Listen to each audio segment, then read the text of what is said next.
था। और अगर मैं आपको इसकी विशेषताएं बताऊंगी तो आप भी हैरान रह जाएंगे। इसकी जो ऊंचाई है वो 90 फीट है, चौड़ाई 60 फीट है और जिस खंबे पर इसको लहराया गया है इसकी लंबाई 207 फीट है और इसका जो वजन है 37 किलो का है। और तो और कुछ समय पहले अगर आपने खबरों में देखा हो तो ये विवादों में गिर गया था ये तिरंगा झंडा, क्योंकि ये भी बताया जाता है कि लाखों का खर्च लगता है इसकी मेंटेनेंस में, इसके रखरखाव में, क्योंकि जब भी ये मैला हो जाता है या फिर फट जाता है तो इसे तुरंत बदल दिया जाता है। और तो और इसके आसपास सुरक्षा कर्मियों की भी तैनाती यहाँ पे की गई है, सीसीटीवी कैमरास है, हर वक्त इस पे निगरानी रखी जाती है और साथ ही साथ इसको रात को भी फहराने की अनुमति मिल गई थी। इसमें 8-2000 वॉट की लाइटें लगी हुई हैं और आप खुद ही सोचिए कितना खूबसूरत लगता होगा वो नजारा जब रात को इसकी लाइट्स जलती होंगी। तो ये जो तिरंगा झंडा है पर्यटकों का आकर्षण का केंद्र तो है ही, जो लोग कनॉट प्लेस आते हैं, लेकिन जब ये जगमगाता है तो बस कनॉट प्लेस पूरी तरीके से रोशन हो जाता है। आर्थिक राजधानी और सपनों का शहर कहलाने वाली मुंबई भी विशाल तिरंगा लहराने के मामले में पीछे नहीं है। समंदर के किनारे बसे नवी मुंबई में जब हवाएं चलती हैं तो विशाल तिरंगे से पूरा आसमान ही तीनों रंग का नजर आता है। हम सब भारतवासियों के दिल में लहरा रहा है तिरंगा, हमारे जहन में फहरा रहा है तिरंगा। जी हाँ, मैं उर्वशी खुनागाट पहुँच गई हूँ नवी मुंबई में, नवी मुंबई के पाम बीच रोड पर, जहाँ पे एक और ऐसा झंडा है, एक और ऐसा तिरंगा है जो लहरा रहा है और जो आन बान शान से फहरा रहा है। इसकी खास बात करें तो ये जो झंडा है नवी मुंबई म्युनिसिपल कॉरपोरेशन के बिल्डिंग के बाहर है। पाम बीच जैसे बड़े रोड, विशाल रोड पर, हाईवे पर जो है हरियाली फैली हुई है और इसी हरियाली के एक साइड पर है ये लंबा ऊंचा तिरंगा। नवी मुंबई में 19 फरवरी 2015 में 200 फीट ऊंचा तिरंगा लहराया गया। नवी मुंबई के पाम बीच रोड के किनारे 200 फीट का तिरंगा लगा है। नवी मुंबई वाला तिरंगा 200 फीट की ऊंचाई पर लहराता है, जहां राष्ट्रीय ध्वज की लंबाई 72 फीट है और चौड़ाई 48 फीट है।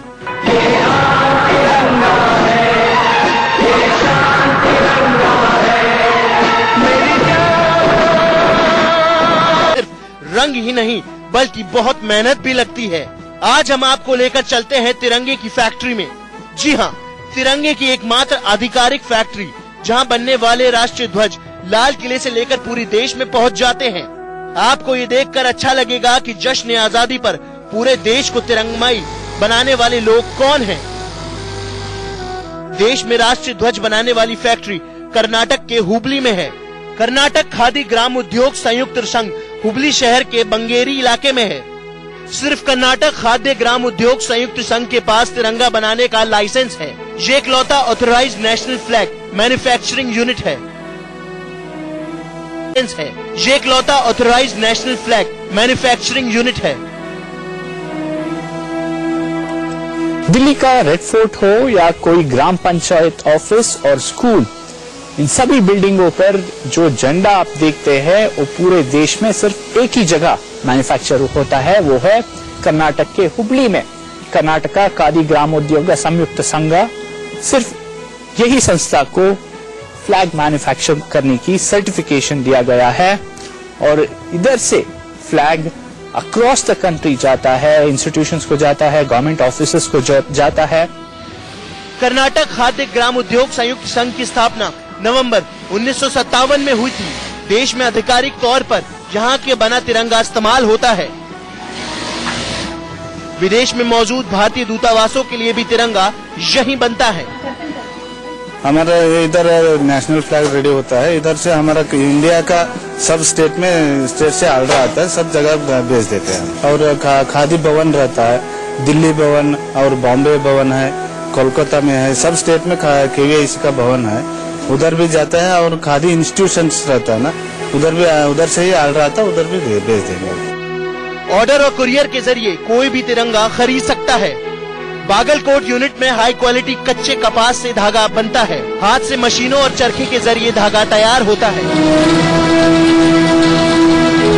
सैफरन और ग्रीन क्लॉथ को कट करने के बाद व्हाइट को प्रिंटिंग के लिए भेजा जाता है। फिर वो तीनों जो पीसेस है इधर आता है स्टिचिंग के लिए। देखते हैं बहुत डिटेल्ड प्रोसेस है ये स्टिचिंग करना, स्पेसिफिकेशंस भी है।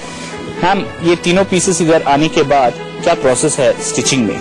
स्टिचिंग हम पहले इसे कच्चा से लगा लेते हैं, बाद में प्रेस करते हैं, ये सी लेते हैं ऐसा जड़ा लेके ऐसा। वो तीनों भी जेंट करते हैं, तिरंगा के जेंट करके सी लेते हैं और फिर ये कोरा कच्चा लगा के दे देते हैं। मेजरमेंट के मुताबिक मेजरमेंट के मुताबिक रहता है। ये 30 आना है, 30 आना है, ये भी 30 आना है, ये भी 30 आना है। मेजरमेंट के मुताबिक सी के हमें मैडम को दे देते हैं। बैंगलोर तुलसीगिरी में कपास के धागों से कपड़ा बनाया जाता है। फिर हुबली यूनिट में तिरंगे में डाई और बाकी काम होता है। हुबली में बना तिरंगे का कपड़ा जीन्स से ज्यादा मजबूत होता है। हुबली में सिर्फ कॉटन और खादी के तिरंगे बनाए जाते हैं। टेबल से लेकर राष्ट्रपति भवन तक 9 साइज के झंडे बनाए जाते हैं। सबसे छोटा 6 इंच लंबा और 4 इंच चौड़ा तिरंगा टेबल पर रखा जाता है। वीवीआईपी कारों के लिए 9 इंच लंबा और 6 इंच चौड़ा तिरंगा होता है। राष्ट्रपति के एयरक्राफ्ट पर 18 इंच लंबा और 12 इंच चौड़ा तिरंगा होता है। लाल किले पर 12 फीट लंबा और 8 फीट चौड़ा तिरंगा लहराया जाता है। हम लोग यहाँ 25 तक काम करते हैं यही सेंटर में, स्टिचिंग, प्रिंटिंग, प्रोडक्शन में हम लोग 25 लोग काम करते हैं। सभी महिलाएं है, एक ही जेंट्स है। सब लोग कटिंग भी हम ही करते हैं, प्रिंटिंग भी महिला ही करते हैं, स्टिचिंग पूरी फिनिशिंग तक, आयरन, टॉवल, हैंड स्टिच सभी महिला लोग ही बनाते हैं हम लोग। हुबली की तिरंगा फैक्ट्री में हर सेक्शन पर 18 बार क्वालिटी चेक होती है। फैक्ट्री में बनने वाले तिरंगों में से करीब 10% रिजेक्ट हो जाते हैं। केसरिया, सफेद और हरे कपड़े की लंबाई और चौड़ाई में जरा सा भी अंतर नहीं होता। तिरंगे के अगले पिछले भाग पर अशोक चक्र की छपाई समान होनी चाहिए। फ्लैग कोड ऑफ इंडिया 2002 में तिरंगे को लेकर सख्त प्रावधान है। झंडे के रंग, साइज या धागे में कोई भी डिफेक्ट गंभीर अपराध है। ऐसा होने पर जुर्माना या जेल या दोनों हो सकते हैं। KJSS के मुताबिक हर साल तिरंगे की डिमांड बढ़ती जा रही है। पिछली बार सबसे ज्यादा 2.5 करोड़ तिरंगों की डिमांड हुई थी। इस बार 3 करोड़ से ज्यादा तिरंगों का ऑर्डर मिला है। हर हिंदुस्तानी चाहता है कि तिरंगे की शोहरत यूं ही बढ़ती रहे, क्योंकि तिरंगा हमारी आन बान और शान है। Bureau report, India news.